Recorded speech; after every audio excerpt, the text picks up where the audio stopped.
সূরাতুজ জুমারে আল্লাহ তাআলা সিদ্দিক আকবরের ব্যাপারে আলোচনা করেছেন।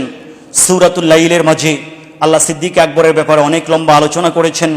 সূরাতুন নূরের মাঝে আল্লাহ সিদ্দিক আকবরের ব্যাপারে আলোচনা করেছেন। সূরাতুত তাওবায়ের মাঝে আল্লাহ সিদ্দিক আকবরের ব্যাপারে আলোচনা করেছেন। এভাবে কোরআনে কারীমের বিভিন্ন আয়াতের মাঝে আল্লাহ সিদ্দিক আকবরের ব্যাপারে আলোচনা করেছেন। আমরা যদি প্রিয় নবী সাল্লাল্লাহু আলাইহি ওয়াসাল্লামের সুন্নাহ মুবারাকার দিকে তাকাই, আমরা দেখব প্রিয় নবী সাল্লাল্লাহু আলাইহি ওয়াসাল্লামের সুন্নাহ মুবারাকার মাঝে অসংখ্য অগণিত হাদিস রয়েছে, যে হাদিসগুলো হযরতে আবু বকর সিদ্দিক রাদিয়াল্লাহু তাআলার আলোচনা, সিদ্দিক আকবরের ফজিলত, এই উম্মতের জন্য তিনি কি করেছেন সেটা নিয়ে আলোচনা করা হয়েছে। সিদ্দিক আকবরের ফজিলত তো অনেক আছে, আমরা কয়টা বলবো আর কয়টাই বা আমরা জানি?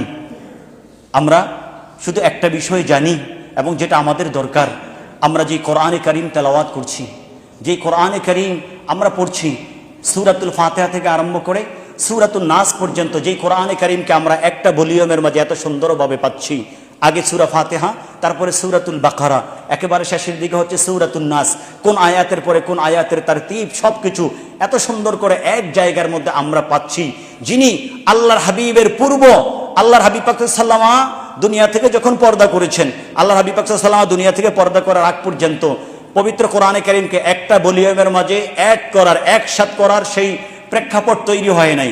যার কারণে সরকার যখন পর্দা করেছেন, তখন কোরআনে কারীম এক ভলিউমের মাঝে ছিল না।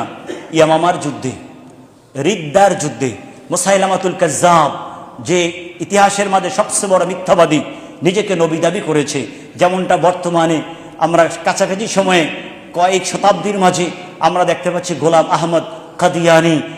এই উম্মতের জন্য সবচেয়ে বড় ভাইরাস। আল্লাহ যেন এদের থেকে উম্মতকে হেফাজত করেন, আল্লাহুম্মা আমিন। আমরা বলে থাকি সে গোলাম আহমদ না, কারণ গোলাম আহমদ মানে আহমদের যে অনুসারী, রহমাতুল্লিল আলামিনের যে অনুসারী, রহমাতুল্লিল আলামিনের প্রকৃত উম্মত, এই জন্য তার নাম গোলাম আহমদ।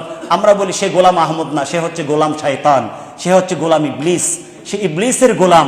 কারণ রহমাতুল্লিল আলামিনের উম্মতের প্রকৃত পরিচয় দিয়ে সে কি নিজেকে নবী দাবি করতে পারবে? বলুন, নবী দাবি করা সম্ভব না।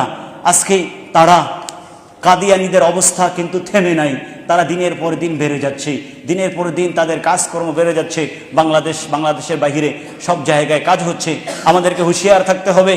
এই ধরনের বিভ্রান্তিমূলক যেই দলগুলো আছে, যারা মানুষের ঈমান আকীদাকে শেষ করে দেয়, নষ্ট করে দেয়, মানুষকে শেষ করে দেয়, তাওহীদ রিসালাতের উপরে যারা আঘাত করে, তাদের সাথে মুসলমানের কখনো আপোষ থাকতে পারে না। আমরা তাদের জন্য সাহায্যের হাত বাড়িয়ে দিব না, আমরা তাদেরকে নসিহত করব। তারা যদি থেমে না যায়, আমরা তাদের জন্য প্রশাসনিক ব্যবস্থা গ্রহণ করব, আমরা তাদের বিরুদ্ধে শক্ত অবস্থান করব। আল্লাহ যেন এই বিভ্রান্ত দলগুলোতে সমূলে শেষ করে দেয়, আল্লাহুম্মা আমিন। আল্লাহর হাবিব দুনিয়া থেকে পর্দা করার সাথে সাথে মুসাইলামাতুল কাজ্জাবের তার আওয়াজ আরো বেড়ে গেল, তার পক্ষে মানুষগুলো জমা হতে লাগলো। একদল মানুষ যখন দেখলেন যে আল্লাহর হাবিব দুনিয়া থেকে পর্দা করেছেন, বিভ্রান্তির মধ্যে পড়ে গেল। তো দুনিয়া থেকে তিনি পর্দা করেছেন, তার মানে ইসলাম কি চলে গেছে নাকি? তাদের মাঝে বিভ্রান্তির সৃষ্টি হয়ে গেল। এই জন্য তারা ওদের প্ররোচনায় ইসলাম ত্যাগ করতে আরম্ভ করলো। নাউজুবিল্লাহ বলেন। আল্লাহ যেন আমাদেরকে এই পরিস্থিতিতে, আমাদের আশেপাশে আমাদের মহব্বতের মানুষকে, এক কথায় কোনো মুসলমানকে যেন আল্লাহ মুরতাদ না করেন, আল্লাহুম্মা আমিন। কোনো মুসলমান যেন সেই অবস্থায় না পড়ে, তাদের জন্য কঠিন শাস্তি অপেক্ষা করছে। মুসাইলামাতুল কাজ্জাব, তার সাথে যখন মানুষগুলো একসাথে হলো ইয়ামামার যুদ্ধে, ইয়ামামা নামক জায়গায়, সেখানে যুদ্ধের সৃষ্টি হলো, তুমুল যুদ্ধ হচ্ছে। বড় বড় 70 জন হাফেজে কোরআন সেখানে শাহাদাত বরণ করেছে। 70 জন বড় বড় হাফেজে কোরআন শাহাদাত বরণ করেছে। সহিহ বুখারীর মাঝে ইমাম বুখারী রাহমাতুল্লাহ আলাইহি হিফজুল কোরআন, কোরআনে কারীমের আলোচনায় তিনি হাদিস নিয়ে আসছেন। এই অবস্থা যখন হলো, হযরতে ওমর ফারুক রাদিয়াল্লাহু তাআলা আনহু তাড়াতাড়ি আবু বকর রাদিয়াল্লাহু তাআলার কাছে চলে আসলেন, যে এই উম্মতের বড় বড় হাফেজরা দুনিয়া থেকে শাহাদাত বরণ করেছেন, এখনো তো কোরআনে কারীমকে একসাথে জমা করা হয় নাই, কোরআনে কারীম তো এখনো একসাথে নাই। এখন বড় বড় হাফেজে কোরআনরা যদি এভাবে শাহাদাত বরণ করতে থাকে, হয়তোবা মুসলিম উম্মাহ সামনে বিপদে পড়ে যাবে।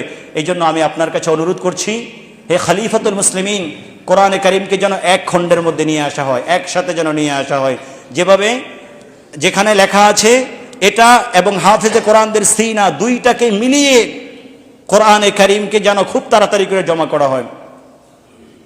হযরত আবু বকর সিদ্দিক রাদিয়াল্লাহু তাআলা আনহু তিনি বললেন, কাইফা আফআলু শাইয়ান লাম ইয়াফআল রাসূলুল্লাহ লাম ইয়াফআলহু রাসূলুল্লাহ সাল্লাল্লাহু আলাইহি ওয়া আলিহি ওয়াসাল্লাম, আমি এমন কাজ কিভাবে করব যেটা আল্লাহর হাবিব করেন নাই, কারণ তিনি তো কোরআনকে এক খণ্ডে এক ভলিউমে জমা করেন নাই, আমি সেটা কিভাবে করব। তিনি চিন্তা করতে লাগলেন। আর আবু বকর উমর রাদিয়াল্লাহু তাআলা আনহু ওনাকে ছাড়ছেন না। উমর রাদিয়াল্লাহু তাআলা আনহু রাজাহু বারবার একই বিষয় বারবার ওনাকে প্রস্তাব করছেন। হাত্তা শারাহাল্লাহু সাদরাহু, আল্লাহ শেষ পর্যন্ত হযরতে আবু বকর রাদিয়াল্লাহু তাআলার সদরের মাঝে ওসাআত সৃষ্টি করে দিলেন, ওনাকে ইলহাম করলেন, ওমর যেই কথা বলছে এটাই ঠিক, তাড়াতাড়ি তুমি কোরআনে কারীমের জমার দিকে যাও, কোরআনে কারীম জমা করো। হযরতে যায়েদ রাদিয়াল্লাহু তাআলার নেতৃত্বে লাজনা গঠন করা হলো, বোর্ড গঠন করা হলো, একটা টিম, একটা দল তৈরি করা হলো কোরআনে কারীমকে জমা করার জন্য। বোর্ড তৈরি হয়ে গেল, কোরআনে কারীম জমা হয়ে গেল। সুবহানাল্লাহ। হযরতে ওমর রাদিয়াল্লাহু তাআলা পরামর্শ দিলেন, আর সিদ্দিক আকবর সেই কাজে হাত দিলেন। আপনারা বলেন, সিদ্দিক আকবর যদি ওই সময় কোরআনে কারীম জমা না করতেন, তাহলে ইসলাম বিদ্বেষী শক্তিগুলো তারা স্পষ্ট বলতো মুসলমানদের কোরআন পূর্ণাঙ্গ নাই, মুসলমানদের কোরআন হারিয়ে গেছে, ঠিক কিনা বলেন? তাহলে মুসলমানদেরকে এত বড় অপবাদ থেকে রক্ষা করেছে আল্লাহ, যার দ্বারা রক্ষা করেছেন তিনি হচ্ছেন সিদ্দিক আকবর।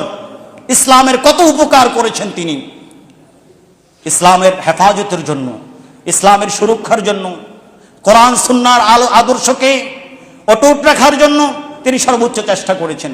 সিদ্দিক আকবর সেটাই করেছেন। এই জন্য আমরা ক্লাস 8, 9, 10 দিকে ইতিহাসে পড়েছিলাম যে ত্রাণকর্তা হিসাবে হযরত আবু বকর, এটাকে তোমরা বিশ্লেষণ করো। আমরা ইতিহাসের মধ্যে লিখেছিলাম ত্রাণকর্তা মানে কি, তিনি কি ত্রাণ বিতরণ করেন, ধন সম্পদ বিতরণ করেন, এটা না, ইসলামের সেভার। আল্লাহ ওনার দ্বারা ইসলামকে সেভ করেছেন, হেফাজত করেছেন। হেফাজতের মালিক কে বাবা? হেফাজত তো আল্লাহ করেছেন, কিন্তু আল্লাহ তো জমিনে কারো মাধ্যমে করায়, ঠিক কিনা বলেন? এই জন্য তিনি হচ্ছেন কেরামুন কাতিবিন। আমাদের সাথে আমাদেরকে হেফাজত করার মতো আল্লাহ 8 জন ফেরেশতাকে দিয়েছেন, আরো বেশিও থাকতে পারে, কিন্তু হাদিস দ্বারা আমরা যেটা পেয়েছি 8 জন ফেরেশতা, তাদেরকে বলা হয় হাফাজা। তো তাদেরকে কি হাফেজ বলা হয় না? তাদেরকে কি হেফাজতকারী বলা হচ্ছে না? কোরআনে কারীম মুখস্থকারীকে হাফেজ বলা হচ্ছে না? তাহলে সিদ্দিক আকবরকে যদি হেফাজতকারী বলা হয়, তাহলে এখানে শিরকের গন্ধ কোথায় থেকে আসে? দুঃখজনক বিষয় কি জানেন, আমরা কয়েক বছর আগে NCTV, যেখানে মাদ্রাসা স্কুলের সেই পাঠ্যক্রম পাঠ্যপুস্তকগুলোকে, সেখানে মিটিং হয়, মাদ্রাসা বোর্ডের মিটিং হয়, আবার বিভিন্ন জায়গায় হয়, এখানে বক রচনা করা হয়, এখানে দায়িত্ববানরা আছেন। এটা যেহেতু ইউনিভার্সিটি, আপনারা এটা ভালো করে জানতে পারেন। তো যেই কোনো এক সময়ের NCTV-তে আমাদের যখন মিটিং হচ্ছে, তখন একজন কর্মকর্তা, আমরা বুঝতেও পারি নাই সে এত বড় একটি কথা বলবো, অথচ ইসলামিক ব্যাকগ্রাউন্ডের কেউ না, সে বলে ফেললো, আলোচনার প্রসঙ্গে সে বলে ফেললো হযরত আবু বকর রাদিয়াল্লাহু তাআলা আনহুকে ইসলামের ত্রাণকর্তা বলা যাবে না, কারণ এটা স্পষ্ট শিরক হবে। নাউজুবিল্লাহ বলেন। আরে ভাই, আপনি আবু বকর রাদিয়াল্লাহু তাআলা এত অবদান, এত কিছু, আপনি এগুলা দেখছেন না? আবু বকর রাদিয়াল্লাহু তাআলাকে ইসলামের ত্রাণকর্তা বললে আপনি শিরকের গন্ধ পাচ্ছেন। তাহলে আপনি কোরআন হাদিসের মধ্যে যত জায়গায় হাফাজা হাফেজ শব্দগুলো আছে, সেই শব্দগুলোর দিকে আপনি দেখেন, সেখানে কেন শিরকের গন্ধ নাই? যদি থাকে, আল্লাহ কেন তাদের ক্ষেত্রে, আল্লাহ রাসূল কেন তাদের ক্ষেত্রে হাফেজ হাফাজা শব্দ ব্যবহার করলেন? সুতরাং আর তাদের কাজ তো এটা না। আজকে সিদ্দিক আকবরের শান তুলে ধরার বিপরীতে আমরা ভিন্নভাবে কথা বলছি। আবার শিয়াদের থেকে কথা আসছে যে সিদ্দিক আকবর রাদিয়াল্লাহু তাআলা আনহু তিনি জোর করে ক্ষমতা দখল করেছেন। বুঝতে পারছেন? আমাদের জন্য অনেক বড় বিপদ, চতুর্দিকে বিপদ। শিয়া রাফিজি যেভাবে আমাদের জন্য অনেক বড় বিপদ, ঠিক আরেক দিক থেকে জুলখুয়াইসার দলের যারা খারিজি, তাদের জন্য তারাও আমাদের জন্য অনেক বড় বিপদ। দুই দিক থেকে বিপদ। এই জন্য সাবধান থাকতে হবে। যেই কোরআনে কারীম হযরত আবু বকর সিদ্দিক রাদিয়াল্লাহু তাআলা আনহু জমা করেছেন, এই কোরআন পূর্ণাঙ্গ কোরআন, সুতরাং শিয়াদের বলার কোনো সুযোগ নাই। এই কোরআনের মাঝে আরো অনেক সূরা আয়াত ছিল যেগুলো আহলে বাইতের শানে নাজিল হয়েছে। হযরতে সাহাবায়ে কেরাম আবু বকর সিদ্দিক রাদিয়াল্লাহু তাআলা আনহু তিনি বিদ্বেষ করে ওই আয়াতগুলো, ওই সূরাগুলোকে বাদ দিয়ে দিয়েছেন। নাউজুবিল্লাহ বলেন। আমরা বলি যদি সেটাই হয়ে থাকে, তাহলে তোমরা যাকে সবচেয়ে বড় ইমাম মানো, আল আইম্মাতুল ইসনা আশারিয়া, তাদের একটা দল আছে যারা 12 জনকে ইমাম হিসাবে মানে। সব শিয়াদের মধ্যে 20 থেকে 22টা দল, সকলে ইমাম মাওলা আলী শায়রে খোদাকে ইমাম হিসাবে গ্রহণ করে।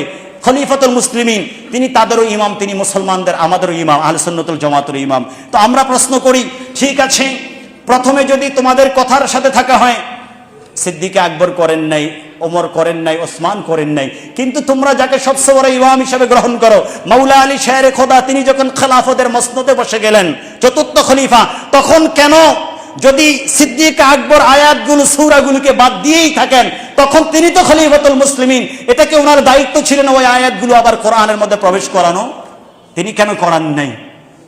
তাহলে বোঝা যাচ্ছে তোমাদের তহমত থেকে এখন হযরত মাওলা আলী শেরে খোদাও বাঁচবে না। কিন্তু আহলে সুন্নাতুল জামাত, তাদের কথা হচ্ছে মাওলা আলী শেরে খোদা থেকে আরম্ভ করে প্রত্যেক খলিফা তারা ইমামুন আদিলুন ছিল, ন্যায়পরায়ণ ছিল। ইসলামের ব্যাপারে তারা কারো সাথে আপোষ করেন নাই। হযরত আবু বকর সিদ্দিক বলেছেন, সরকারে কায়রাতের জীবনে জীবদ্দশায় যেই ব্যক্তি একটা ওটের বাচ্চাকেও যাকাত হিসাবে দিত, আমি আবু বকরের সময় ওই ব্যক্তিও যদি সেই যাকাত দেওয়া স্বীকার করে, আমি আবু বকর তার বিরুদ্ধে যুদ্ধ করব।